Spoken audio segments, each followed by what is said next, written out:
الرحمن الرحيم. الحمد لله رب العالمين، والصلاة والسلام على النبي صلى الله عليه وسلم وعلى آله وصحبه وسلم تسليما. صلوات الله وسلامه على الأنبياء والمرسلين وعباد الله الصالحين أجمعين ومن تبعهم بإحسان إلى يوم الدين. اللهم اجعلنا منهم يا رب العالمين. ولا ليال ولا لهي ولا له.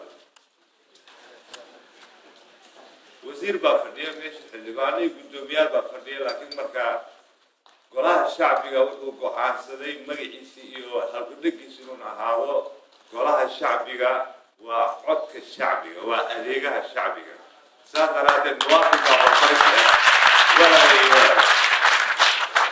وزير هذا كهر له حلبان هذا كهر له لما أنا نتوحنا أليقيالك الشعبي ساقرات ولا لي ولا له قلب ونعكس.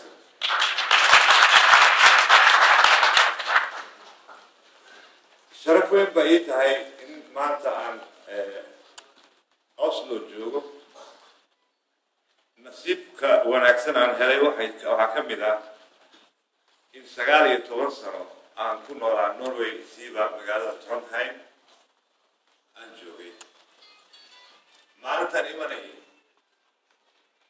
إن كستو وزيرها اللي بعدها أو مكاتب صوب ولا مكتب كان عني هل يقال برئيس بني آدم لما وجدته وشرفت قفك آدم يقول له وإحنا على قدمين يعني ولا يقابله مدة جوي أنت تبر على قواش قيني ذلك ما قلنا غير، لكن شرفت ماتي يعني نصيب هناك مات عن هيستو وعيد إذا نصيب هذا أنجي الدنيا مات وقت هاي أنا جو مثلا الشعبي والصوماليات يقولها الشعب الصوماليين وأن قصوا نقضي هل كان أود أن أحرق إن إلى الشعب النرويجي يبتلي تاك يبتلي تاك وحاول يا وحاويان مع السندين وحاول قبضتين شعب الصوماليين مع السندين صومال أقابل ذلك مع السندين وحبرشة نشيء نهار تكون قلت يا الله إنسان إيو لما arrimaha guud aadamiga ah oo aad u qaabishay Soomaaliya halka joogto waad ku mahadsantihiin weli waxaad aad uga sii mahadsantihiin idinkoo aan inaga harin ilaa haddana mashaariicda horseed u noqday dadka ugu horeeya yani beesha darbihi. Dear friends, welcome to Norway. saaxiibaday qaali ah ugu horeyntii ku soo dhawaada dalka Norway. All of you, galab wanaagsan. We are now taking part in an historic occasion for Norwegian-Somali relations, none less. waxaan qaadanaynaa taariikh aad u weyn oo xiriirka Soomaaliya iyo dalka Norway u dhaxeeya. Because the entire new leadership in the new parliament of Somalia is here in Norway, underpinned by a new constitution, a new government, a new hope.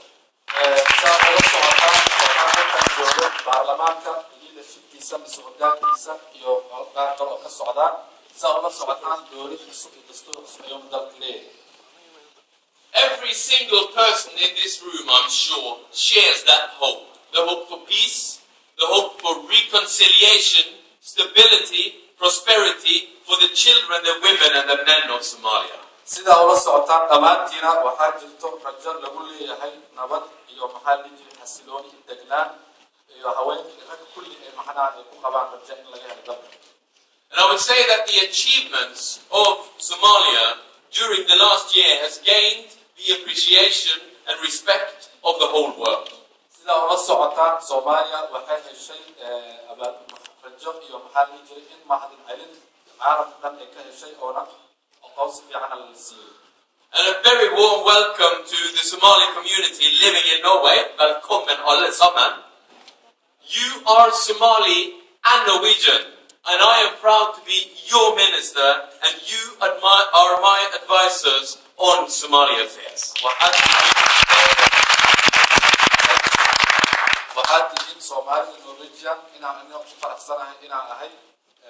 wasiirkiina oo dalka Norway waxaan idinkaga dambeynaa talan idinkaga qaadnaa arrimaha Soomaaliya.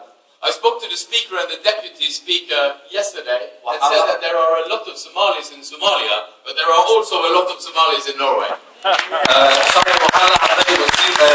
waxaan la hadlay gudoomiyaha baarlamaanka iyo ku-xigeenkiisa waxayna ii sheegeen inay jiraan dad badan oo Soomaali jooga sidoo kale dad badan oo Soomaali inay joogaan dalka Norway. And over the years, more than 20,000 of them has gained Norwegian citizenship, and they are Norwegian. In ka badan 20,000 oo qof oo Soomaali inay joogaan Norway ayna heleen muwaadinimo dalka Norway. And I'm proud to be their representative.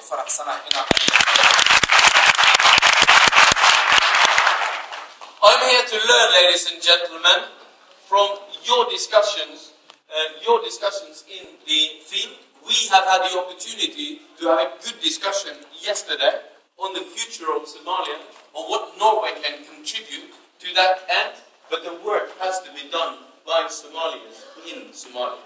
shalay waxaan ka wada hadalnay arrimo badan oo ah sida aan u caawin karno dalka Soomaaliya Norway aan uga caawin karno dalka Soomaaliya wada hadallo badanna waa samaysanay laakiin dhabtu waxay tahay in Soomaalida ayaga dalkooda wax ka qabsan karaan ayaga sameyn karaan But all of you who are here on the visit to Norway, and as I said, I'm proud that Norway is your first country in Europe that you visit, you should know that you have the backing of people who have a big heart for Somalia all over the world and also in Norway.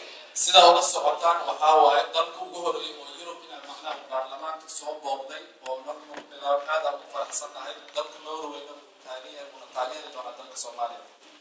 And to the people in this room, and this is a long and very long tradition. There is much tradition in these walls, over 100 years of tradition in these walls. Your advice and your commitment is needed. Because Somalia is still in a very serious situation. It still needs our help, our support, and our commitment. sida uga socotaan holkan waa hol weyn oo taariikhi ah oo tradition ah Soomaaliya waa dawlad hadda cusub soo baxaysa taageero badan iyo maxalli jiray inaad ka baahan tahay aan ku caawino. And I know that I share this with all the group here on the stage, that there is no way back. The only road leads forward.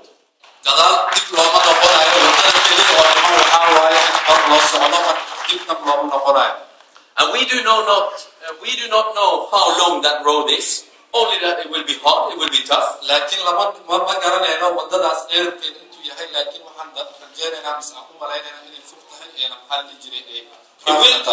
It will require the combined efforts of Somalis everywhere, in Somalia, in Norway, all over the world, and all of us who have a big heart.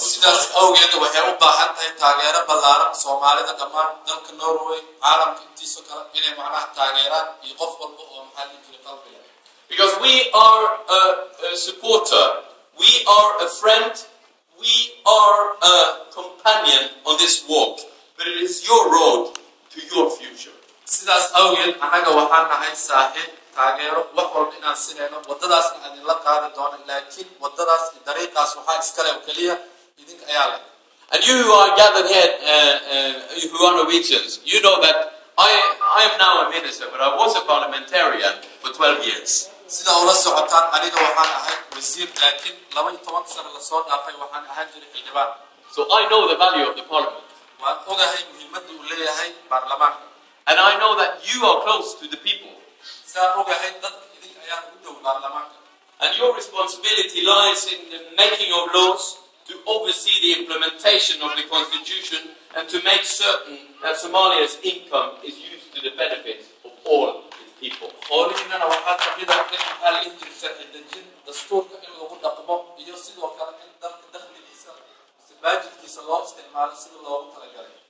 I know that the democratic parliament can change society for the better, and I know that the will of individuals and the work of individuals can change the future. So you have the power, so you use it.